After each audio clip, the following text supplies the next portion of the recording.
Have a sit in the control room. That's where you see all the broadcasts go out. Come and have a sit down. I do a 3-hour programme, first thing in the morning from 6 till 9. I'll do the first hour and then we'll have a chat. So he came in, he sat down, young lad, you know, Gen Z, very kind of just starting to stumble into the light and see how the world looks, coming from a public school background. When I say public school, I mean it in the old sense, not the British sense. But you know what I mean. And so I did the first hour of programming, all went swimmingly, went into the control room, wandered over to him, said, so what do you reckon? He said, well, I'm a bit new to this, but I think I can take the second hour.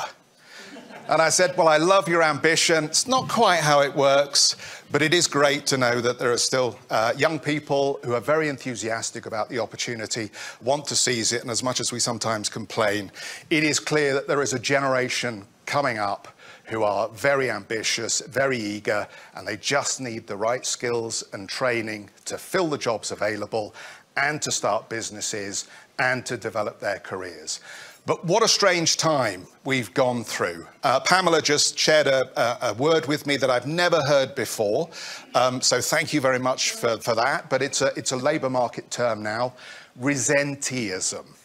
Resenteeism. People that resent coming back into the workplace after working from home, or quite frankly, they just feel they've lost purpose. So I hope you don't feel any resenteeism about being here this morning, particularly after what you've heard on the panel, because I think you're going to really enjoy this. But let me just share some other terms with you, which I think are extraordinary as well. Labour hoarding, quiet quitting, you may have heard that one. The Great Resignation, career cushioning. All of these phrases have emerged in the post-pandemic labour market. All terms now that we hear a lot of in, say, developed economies. And we've got this extraordinary situation where millions of Americans have just quit their jobs. I can get another one. It's not a problem. This one doesn't fulfill my life purposes. Priorities have changed and there are opportunities available. So why not? But we know that's not true everywhere in the world. For low and middle-income countries, the scarring has been extreme. And the ILO's own data on this is very clear. Job shortages mean 40 million full-time job work hours have now been lost in terms of those low and middle-income countries. So we've got tight labour markets in the West, and we have got a lack of jobs in low and middle-income countries at the moment. So the global world of work has significantly changed, and we haven't even started about, you know, reskilling or the re-education that we need, or the new education programs, or the new energy transition jobs, or where the new trends are going to take us. So we've got a lot to cover, so I'll stop talking at this point and I'll introduce our panellists, because I think you will recognise them all, I'm sure, but this is the way panels work. So I will just do this very quickly. José María Álvarez-Pallete is the Chairman and Chief Executive of Telefonica, and hopefully is going to tell us a lot about what Telefonica is doing in terms of reskilling. Pamela Coke-Hamilton, who shared that wonderful anecdote on resenteeism, although I'm sure there's none of it in the ITC. None of it, is the Executive Director of the International Trade Centre. Gilbert Fossoun Houngbo is the Director General of the ILO, whose website I scoured scrupulously ahead of this, because it's full of very interesting information about how the nature of work is changing. And I'm very pleased to have Secretary Martin Walsh with us, the Secretary for Labour from the United States. And I think you are the highest representative here from the US government. I think so. I'm not sure, maybe, yeah. Okay, so let's see if we can make some headlines and change some policy. Thank you. While we're here. But since I took so much from the ILO, I feel I need to give some back at this point. So, Gilbert, are we ever going back to the pre-pandemic labour trends, and should we, and how do we embrace the change and make it positive? First of all, thank you for coming this morning.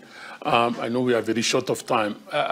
On one hand, I want to believe that yes, we will go back to pre-pandemic in terms of getting back the hour worked that have been lost during the crisis.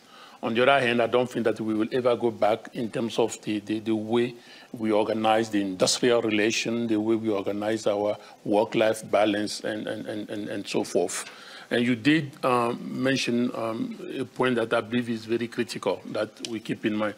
While globally, and particularly in the global north, we know that we are picking up and we have shortage of labor.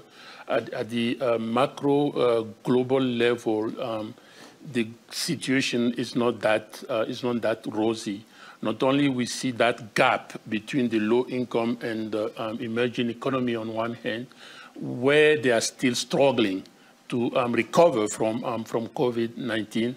And at the beginning of 2022, that recovery was also going well for low-income country and emerging economy.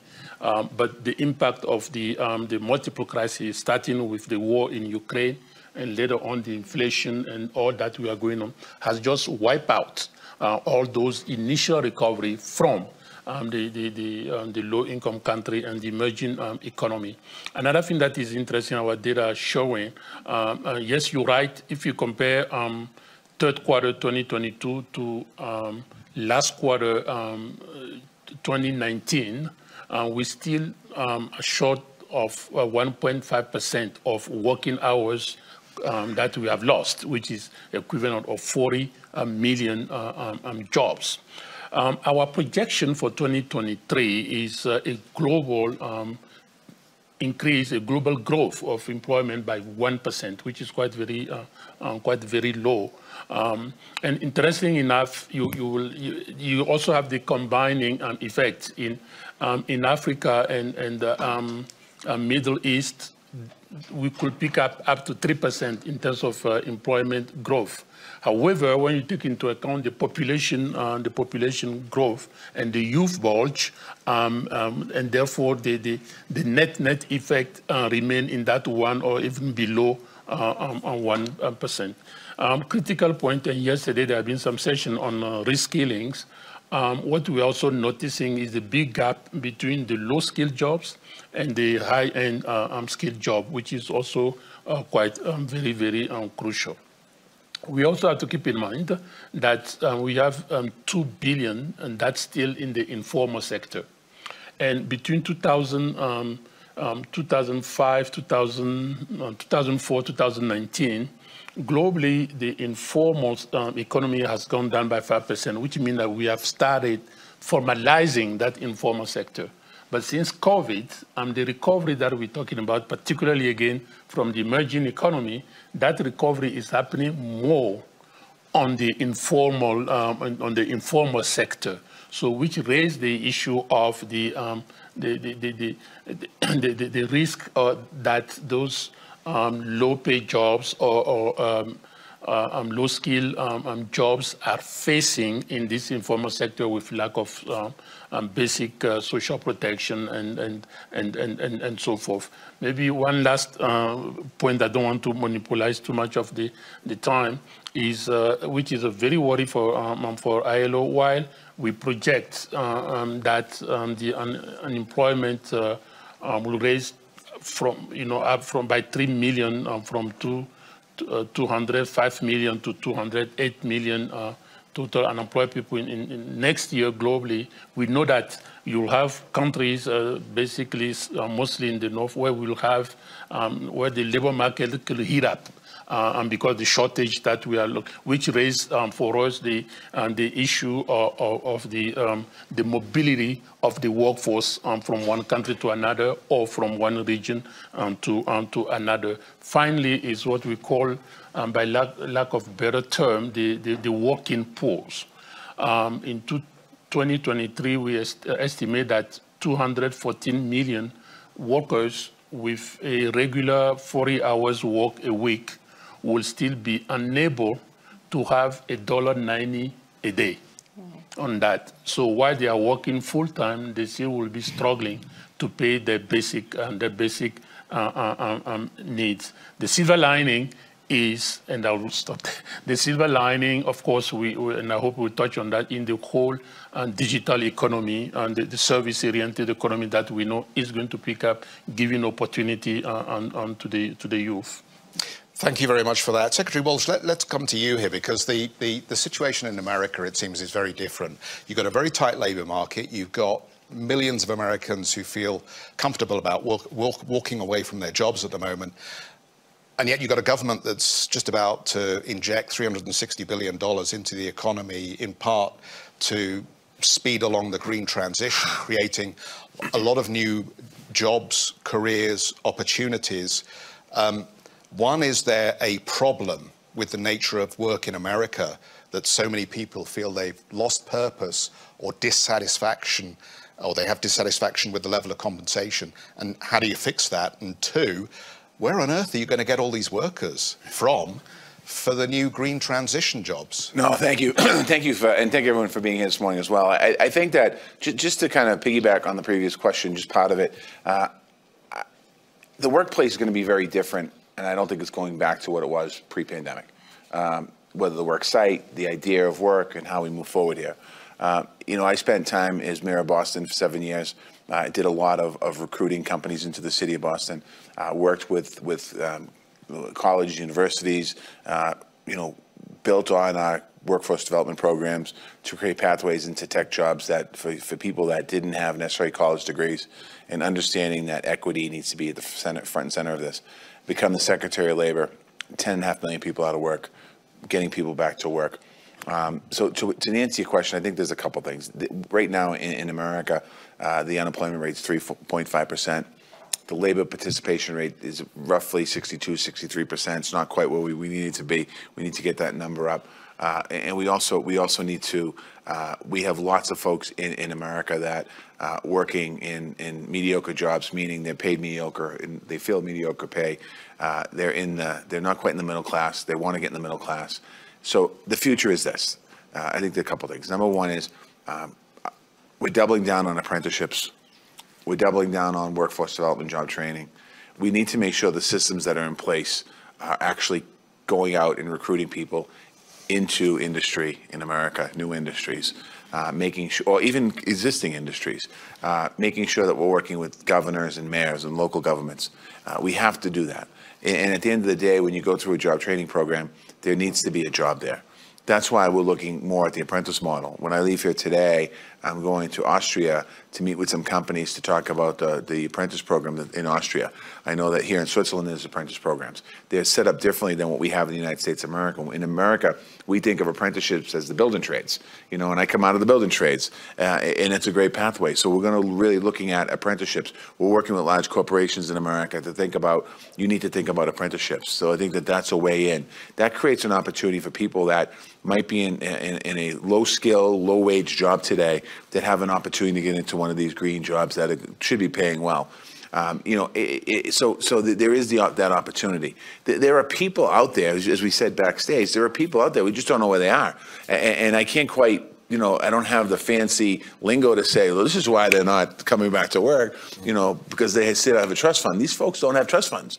And I think a lot of these folks, you mentioned, I'm taking words out of your mouth now, some millennials might not be coming back to work, but we do have to, I think that what President Biden is focused on, creating an economy that works the middle class, the bottom up and the middle class out, really, we have to do a better job. And when I say we, myself, the administration, the elected officials, of letting people know what that really means. Because I think people see, the infrastructure bill, the Inflation Reduction Act, the CHIPS bill, they hear all that, but they really have no idea what that is. And they don't equate that that's actually a job. And we have to make that connection there. So I think that's one of the things we have to do. And then also America has, this is your headline, America has to really, we need immigration reform in America. You know, America has been a country that's always depended on immigrants. And you know, right now we don't have a good immigration policy. And I'm not talking about the southern border down by Texas. I'm talking about immigration policy. I'm talking about students that come from countries around the globe and go to America to get educated, to my city and other cities. And if they're not fortunate enough to get a visa, they get sent back. So we really need to look at immigration reform. And unfortunately, in a lot of countries in the world, immigration has become one of those hot button issues, and it really shouldn't be. Is that going to happen now that you've lost the House? I don't know. There was a lot of. I think that a lot of businesses, every business I talk to in America, big business, when I bring up immigration, they're all for it. And I said, you need to start this conversation. You need to have these conversations because, I think that the threat to the American economy, long term, is not inflation. It's immigration. It's not having enough workers, as you said. I mean, all these jobs are being created, and forget the jobs being created. There are jobs available right now in the United States of America that we don't have enough people for. So it really is about reskilling. I'm going to talk about we talked about the reskilling revolution yesterday. Doing that in America, upskilling and reskilling is something that's really key in America, but around the globe as well. Pamela, the situation that you're working with, I think, is very different. And as I mentioned in the introduction, there has been long-term scarring, it seems, in low-income countries, particularly as we see value chains reshaped here. How do those jobs get brought back? Does this have to be external support, or is there something that can be done domestically in terms of self-help to generate that employment and that opportunity? Thanks, Amar. I think that there are a couple of things that can be done. The first is, for example, I was just in the breakfast this morning on the African Continental Free Trade Area, and the potential that lies within that free trade area for increased jobs, increased development, increased economic prosperity, the whole shebang. What is going to be important to support that is specifically what the Secretary General of ILO, as well as Marty, Secretary of Labor, talked about. It is making the kinds of investments in new technologies, in digital upskilling, in sustainable green growth. Because what we've found is that, one, the green growth issue is great. Everybody's all for it. But it's a double-edged sword. It's a double-edged sword because while we are building a whole new generation of vehicles, electric vehicles, and so on, we're pulling it from a continent and a country that is in serious trouble in terms of $1.90, if that much, per day for work. We're looking at DRC, 70% of the cobalt comes from one country, and we look at the situation there and we ask, well, how does this balance? So how do we re-establish a kind of, or I shouldn't say re-establish, how do we actually establish equity in this green transition? How do we ensure that those countries, those developing countries, are not left behind or put in a worse position? Secondly, there's a due diligence legislation that's coming out of Europe. That's talking about, making sure that along the value chain, they can account for their decarbonization efforts, their certification. Who's going to do that? How? These are critical issues because already we've seen in 2020, over 4,000 farmers were decertified from exporting cocoa from Ghana and Cote d'Ivoire. Over 4,000. And that's just the beginning. So there has to be a way also to ensure that that green growth, that green transition does not make it worse post-pandemic for these countries. The other issue is the digital divide. The digital divide, digitalization has changed completely how the working world looks. And we've seen that in the pandemic. In 2 years, we've leaped 10. So while that has been great, and it's allowed for, e-commerce to thrive, and it's allowed for people to work from home. And there are 35% of the developing world connected, 35%. And in Africa, it's 18%. So if we're going to talk about a digital world and digital explosion, we also have to ensure that the connectivity is actually there. because we can't talk about a digital growth and digital explosion if there's no connectivity. So that's another area that's going to be critical in terms of investment.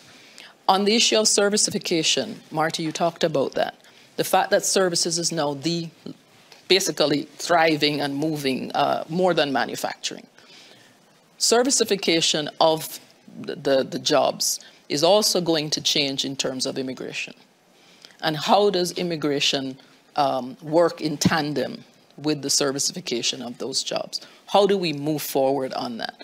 I think these are the kinds of elements that are going to be important. There's more what we call onshoring, reshoring, nearshoring, friendshoring, you know, the various new names that come about post-pandemic. But the point is that more and more countries are beginning to look closer in. And how is that going to affect jobs? How is that going to affect workers? And how is that going to enable these workers to become part of shorter value chains that are closer to them? So I'll stop there, but I think these are the clear elements that need to be looked at: the digital, the green growth, sustainability issues, and also inclusivity. Women have been affected the most, as we know, by this. Over 2 million women were removed from the workplace, literally, in the United States alone because of the pandemic. Whether they've been reabsorbed is another issue. How they've been reabsorbed is another issue. So the issue of the digital and the green transition also needs to apply to how do you help them reintegrate into what is going to be a very different and new economy. Is it? And we've got a business and a policymaker audience here, so we're talking directly to the decision makers ultimately. Oh, good. So I mean, is this as simple as saying, underlying it all, take your trade to those countries, go looking for opportunities to do business with those countries? Yes. Because all of those things will improve the problems that you're describing. Absolutely. So trade is the answer, well, or just one of the answers? Let me give you a little nuance. It's like this. There are many issues that, you know we can't solve the whole world's problems. But there was a question about whether, you know, the green transition was going to kind of be the, you know, is it one of the more important things? I think it's the most important. The climate change issue literally is existential. So it's kind of like, if you don't address the green transition issue or the climate change issue, it's like you're rearranging, you know, chairs on the deck of the Titanic, yeah? It's sinking. And while we're doing everything else to work around it and to do jobs, etc., the ship is sinking. So sustainability has to be tied in with economic growth. How do you also enable, for example, Africa is expected this in the next few years to reach a population of 2 billion. Youngest continental population ever, and 22 billion in exports per year if the African Continental Free Trade Area works. These are ripe, live opportunities. And there is nothing more, I'd say, energetic than a young person on a mobile phone. just put them on it, and you'll see how quickly they are able to upload apps. We're working with a project in Kenya, in Dadaab, one of the refugee areas, and we've been able to work with companies to get them to put things on Amazon, on Etsy, to actually work their way out of refugee status and provide services online through this process. So there are opportunities and there is energy. Jose, let me come to you here, because I know you lead a reskilling for employment initiative already in your own business here in Europe. So can you just help us understand what that does, how it achieves the goals that are set out for it, and how do you get sort of government or official buy-in to something you're engaging in to get that sort of public-private momentum that often helps with a broader program? Sure. Thanks for inviting us here. Let me try to approach the situation from a different angle. We are living a change of era. Technology is really impacting everything. We are very focused on black swans like the pandemic or the war in Ukraine or inflation. But the reality is that what we see that it's flowing through our networks is a massive transformational change. I mean, 40% of the traffic that flows through our network today is not human anymore. Those are machines talking to each other. During the pandemic, video conferencing from a Friday to next Monday was multiplied by a factor of 7 times. So things that were supposed to happen 5 years from now happen in the middle of the pandemic. Every week of pandemic was equivalent to a year of digital adoption. So that means that it's changing everything. And it's technology is already here. And we are going to have as much technology as we want. So this is not about technology. Technology is creating inequality. The major challenge that we are facing as a society, in my opinion, is inequality. Yeah. Because this wave of technology is going to destroy millions of jobs. It's going to create millions of jobs. But if we don't handle that transition in the right manner, we'll be dealing with social unrest. And social unrest is the most dangerous thing that a society can have. And this is not just in developing countries, it's in everywhere. So my point is that we need to make sure that whoever has a job is going to be able to keep that job. Whoever doesn't have a job needs to be able to find one, and we need to manage this transition. The traditional education system is not going to be able to cope with that effort because it's based on, techniques that are not able to cope with the amount of pressure that the system is going to have. So we need new ways of doing, and the public-private partnership is an ideal one. In our case, in the case of Telefonica, we used to be a traditional telecom sector. When you deploy fiber and 5G, what you run is no longer a telecommunication network. You run a massively decentralized supercomputer. The skills that were needed to do one thing are different than the skills that you need to do the other thing. So in our case, we have the largest reskilling program in Europe. We are reskilling, as we speak, more than 16,000 people using technology.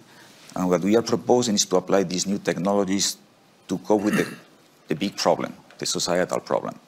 So I think that public-private partnership is essential. At the level of Europe, there is 10 million people unemployed, and there is 5 million jobs that are vacant because people don't have the skills. In the next 5 years in Europe, 20 million new jobs are going to be created in digital transition, but also in artificial intelligence or on the climate transition. So for me, technology is at the root cause of the problem, but it's at the root cause of the solution as well. So public and private partnership are essential. I think that at the level of Europe, we have a program called Reskilling for Europe that we are running at the level of the Association of Business Leaders in Europe, and we aim to create 1 million jobs in the next 2 years and 5 million jobs reskilling program in the next 6 years. So it can be done, but this is not because of the pandemic, this is not because of the war in Ukraine, this is not because of inflation. This is because there is a massive impact of technological change that is going to be here for good. And technology in itself doesn't have values. It depends on what we do, how we use technology, and which values we want that technology to be framework in. And I think that inequality is the problem and the one that we should tackle, and reskilling and technology is part of the solution. Mark Benioff was here, I think, at a WEF or two back and said capitalism's dead, which I think, he always likes to say something fairly outrageous. But in essence, there is something going on here that is giving governments more control and the ability to spend more and take on more responsibility. And Labour in a number of countries is responding by reunionizing, or union activity is increasing. I mean, I've just come from a country where you have to plan your travel very carefully because half the time the trains are not running, or you can't put your kids in school because the teachers are on strike. But it is clear that there is a rise in industrial strife, and it comes back to your question about inequality. Should we broadly welcome the re-engagement of governments in the labour market and the increase in union activity, Secretary Walsh? Yeah, let me just, the reason why the trains don't run or the teachers aren't in school isn't because the unions decided one day to wake up and go on strike. It's because they're fighting against inequality as well. And they're fighting for better contracts. I think that we have to understand that that's something that's really important here with labor unions. I mean, they fight for collective bargaining. And I know I'm in a room full of mostly business people here, and we had this conversation yesterday. I think the dialogue between business and labor needs to be broadened, and I think it has to be serious. And I think that there has to be more conversations about what labor unions are advocating for and fighting for, and what companies are looking at and fighting for, and not have the CEO not have a conversation with the president of the union, and then have, you know, the human resource director. This happened yesterday. One of the companies was talking, human resource director talking to the union. Well, it should be president to CEO just to understand what's going on moving forward. So I think that I just wanted to throw that in there. I'm listening to the conversation. I've been here for a few days now, and you know, when you go into different rooms, you leave feeling there's a lot of questions to be answered, and there's a lot of unease, and there's a lot of what's going on in the world. And I think that a couple things I will say: leadership is needed right now. And when I say leadership, I don't necessarily mean political leadership. I'm talking political leadership, business leadership, nonprofit leadership, union leadership. Like, we need leadership. Inequality is one of the biggest challenges. Wherever you go, whether it's in Africa or America or wherever, inequality in America and the African-American community in America is underemployed. Women can't go back to work because there's not adequate child care, there's not adequate paid family leave, there's not adequate benefits, there's not adequate. So I think that leadership is so needed right now. I think that inequality can be addressed finally. You know, I've been in public life for 25 years. We've talked about inequality and closing the achievement gap and closing the racial divide for 25 years, and it's gone on long before that, and we still haven't closed it. We had George Floyd get killed in America. There was somewhat of like a revolution in America. We're going to be different this time. Well, you know what? We're not. And I think that right now, you know, the pandemic was brutal. When I was the mayor, we shut it down, the city down. Never in my wildest imagination, I think, as mayor of Boston, I'd be shutting down my restaurants and my schools and my businesses, and I'd be putting a curfew that people have to be in the home by 9 o'clock at night. And I never thought of that. Coming out of that, the last 2.5 years, we've had a lot of feelings and emotion. Let's make sure, as we continue to move forward, we come back stronger. Let's tackle the issues in America, and let's tackle the issues in the world that we've talked about forever. And it's time for action. It's not time for talking. We know the problems. We know the challenges. We have a lot of ideas and solutions. Let's implement those solutions, and let's stop talking about it. I think that's what this moment in time needs. And I think it'll address a lot of the issues on the stage today. I'm happy to pass this question down. Anybody who wants to speak on this, Gilbert? Yeah, I mean, I can't help by jumping in here. And first of all, wholeheartedly agreeing with Secretary Walsh. What we are observing, not only the reunionization is going on, but they are not, the union are not just fighting for a better pay or like this. That dynamic is also changing. They are looking at it inequality or inequities. What are the difference? You know, the traditional problem, okay, how much is the CEO earn at the end of the month? How much is the lowest pay in our? We have seen some movement in countries where the company's employees are maybe some of the best pay at the national level, yet they were in the street because of what they believe is unequal repartition of the gains coming from the windfall profit that we've seen from the energy sector. The other side, those movements that we are seeing is also in a non-unionized world, and that you also see emerging. So the social dialogue that Secretary Walsh was referring to, for me, is really essential, because the same union, they also don't want their business to go out of business. Let's be also very, very clear. So, you know, when you take a step back, and I really appreciate when you're coming back to the just transition and the practical effects, essentially, if you want to be blunt, we just cannot look at the environment as on a silo basis. You cannot look at the economy as a silo. So when you take a step back, let's be frank with each other. In fact, we have 3 pillars: the economy, the environment, and the social. And together, we need to make sure that the 3 move side by side. That's what is missing. That's what we are calling for some kind of a new social contract. We need together to see what are the parameters. When Secretary Walsh is giving the example of 25 years in that thing have not changed that much. And what you're talking about the US, you can just put that from the global world. Worst, it has, the gap is widening. And starting with the technology gap. So at one point, we need to put all of us together. The policymaker, you say, the business community, the bilateral, all of us, to really put new way forward, the way we want to share our life. Just before you come in, Pamela, I'm going to open this up for questions. So have a think, something you'd like to ask. We'll get a microphone to you.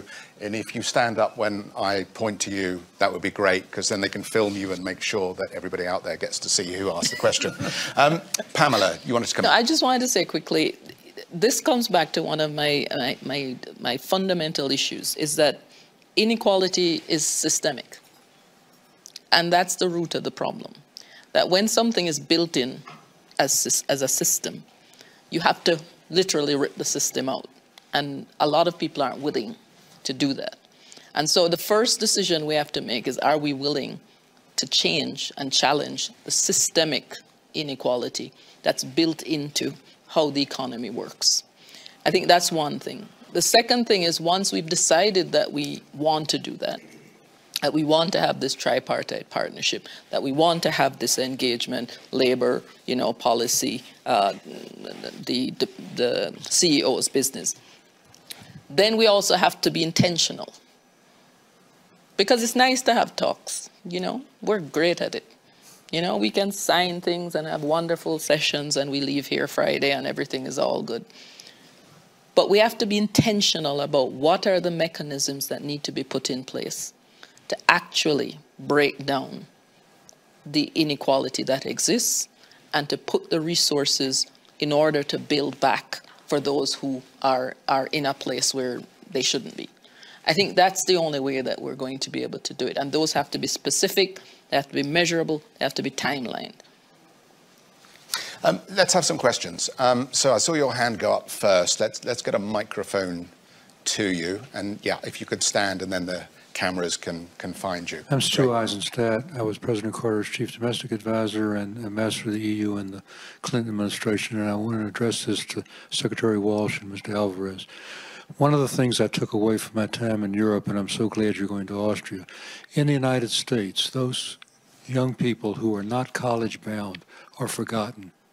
And we talk about inequality and mediocre jobs. It's because we spend all of our educational resources on getting kids to college. Those who are not on college track, we spend nothing. So the apprenticeship program works in Germany, it works in Austria, it works in Switzerland. It gives kids training and jobs. They get temporary jobs on the training, and they get permanent jobs oftentimes afterward. It's a wonderful way of building. And so this is a serious effort. And in Germany, companies pay most of the costs, not the government. So I'm very pleased that you're doing this. Mr. Alvarez, I don't know whether in Spain, Europe, company participates in an apprenticeship program, but it is a terrific way of dealing with the inequality issue and not forgetting all the non-college bound young people who are otherwise consigned to very mediocre jobs. Thank you for the question. Yep, Secretary. Yeah, thank you. That's exactly what I agree with you 100%. When we have to put our young people on a pathway to college or a pathway to a career. And we can't do both. And for the last 25, 30 years, we've focused a lot on college in the United States of America. And I think that that is, in some ways, impacting us today with lack of workers and lack of skill in some ways. So I think that the reason, and I'm glad you brought up that in Germany, the companies pay for apprenticeship. Companies need to pay for apprenticeship because that's where the loyalty to the company comes.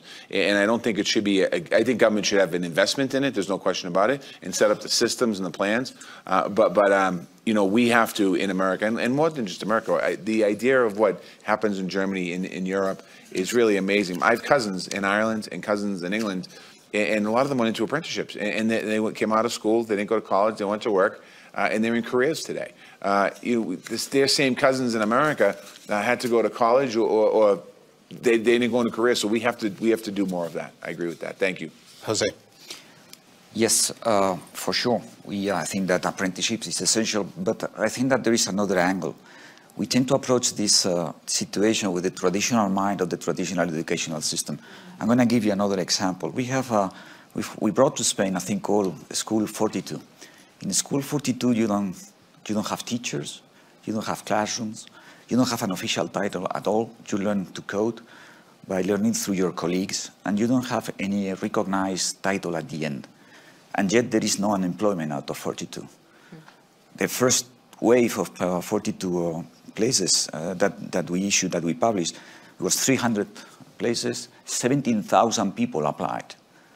And it's a non-official title. I mean, so my point is that applying technology to the way you learn, you can solve most of those things. I mean, it's not just apprenticeship, it's applying technology to skills. Because we will need to handle the transition between the impact of technology and the outcome of technology. If we don't handle that transition in a socially responsible manner, we'll have social unrest and a massive flow of populism. We are living the lowest percentage of liberal democracies on earth. Below 30% of the global population lives on a liberal democracy. So we need to channel that unrest. And I think that applying technology to the education system is part of that. So for sure it's apprenticeship, but I'm talking about a massive reskilling. You need subsidies, but you need, above all, skills. I mean, this is not just programming skills. It's social science, it's tolerance to frustration. There is a lot of skills that you need to teach people. And I don't think that the traditional learning system or teaching system is going to be able to cope with that. Just to that point, I just want to follow up here, because the point about who pays for this, I think, is fascinating.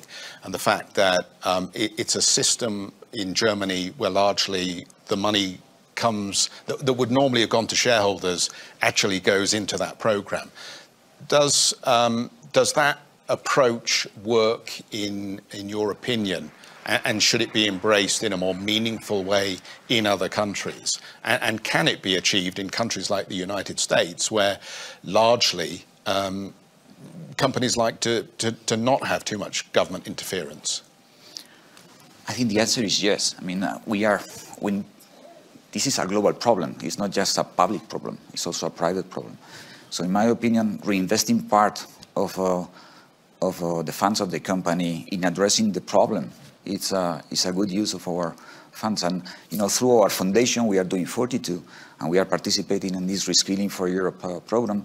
But I think that in our own business, daily business, we are reskilling 16,000 people, because we know that we will need different skills 3 years from now, and the best people to fill those gaps is our own people.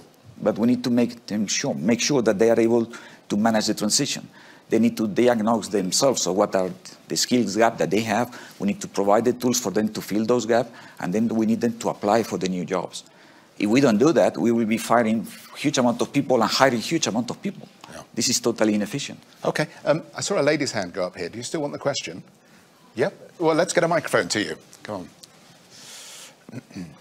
Hi, good morning. I'm Brooke Hadid. I'm a member of the Global Shapers community representing the Port of Spain hub in Trinidad and Tobago.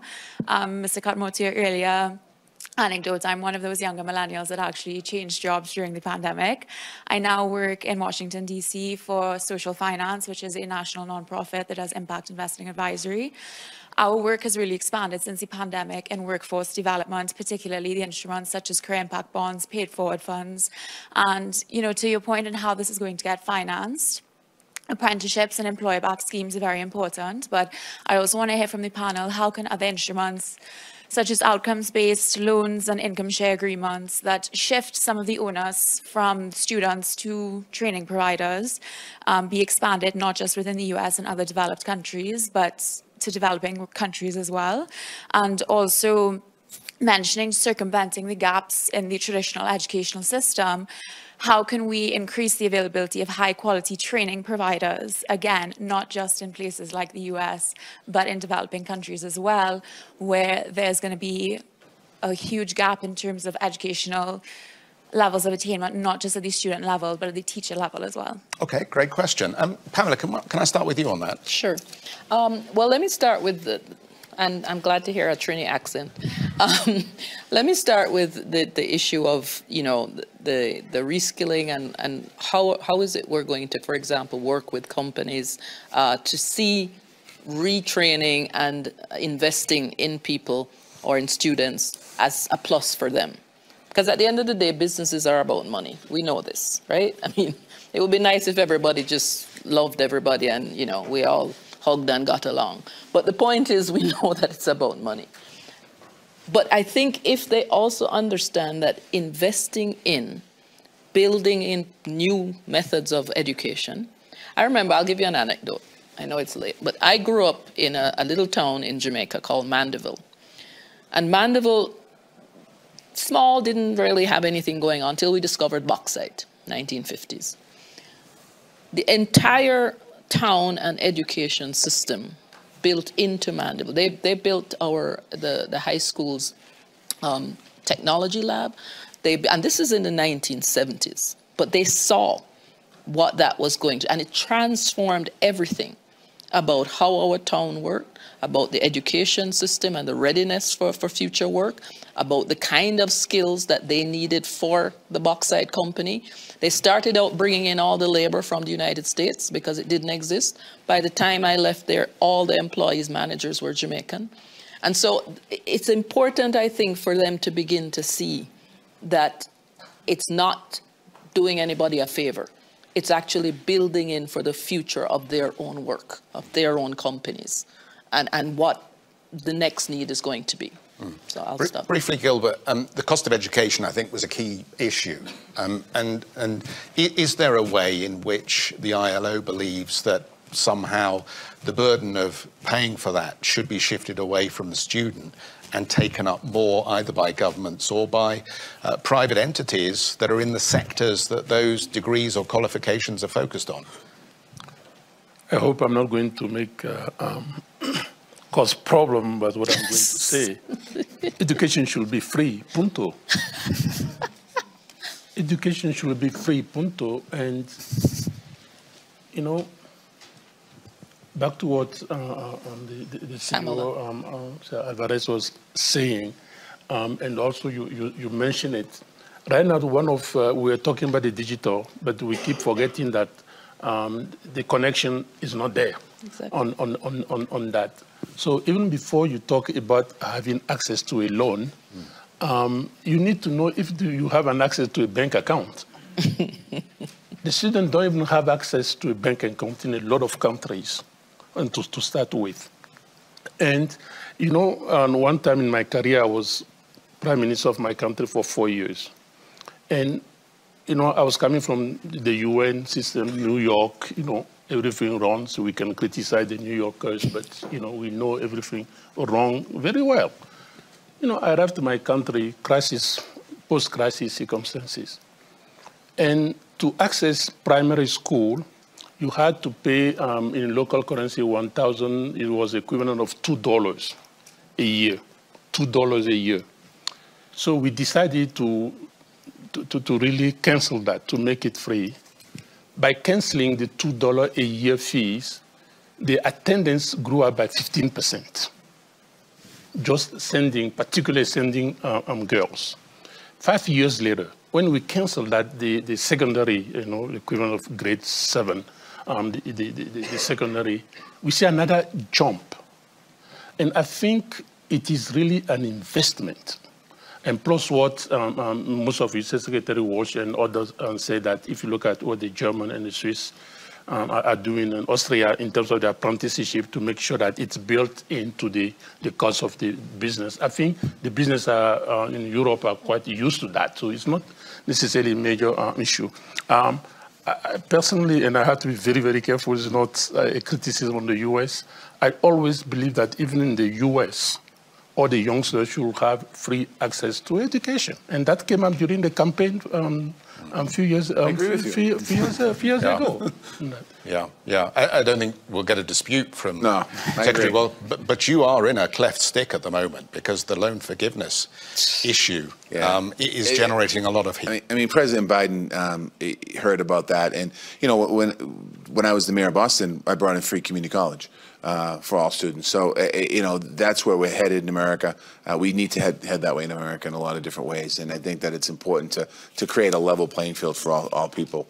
And I think our community college in America, I know you were looking for an answer around the country, and I know our time is up, but community college in America is a resource that is underutilized in America.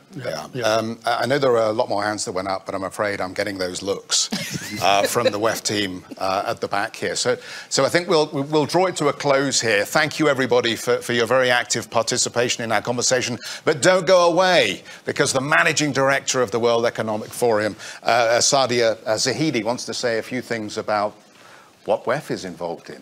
Okay, well, thank you. We are way out of time, so I'll keep this very brief. Thank you for a very rich conversation. I think 3 key takeaways. One, there are very different outcomes around the world, and we cannot talk about the labor market as if it's one and the same everywhere. Second, social has got to be equal to the focus on green and the focus on the economy. And third, there is a new geography of jobs, and therefore we do need to look differently at digital labor rights as well as immigration. To do some of that, there are 5 communities that you may wish to get involved with. The Edison Alliance is focused on digital access for all. How do we actually expand that access is everywhere? Second, the Market Creators Alliance, focused on taking what are commonplace technologies and actually applying them to agriculture, to health, to care, so that we go beyond the focus on only frontier technologies and actually ensure that some of the application of this tech can expand growth opportunities, can expand job opportunities. Third is the Reskilling Revolution Champions that Secretary Walsh mentioned.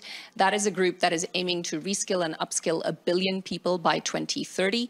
Yesterday, they announced that they have reached 350 million 3 years into their work. We need all of you to get involved.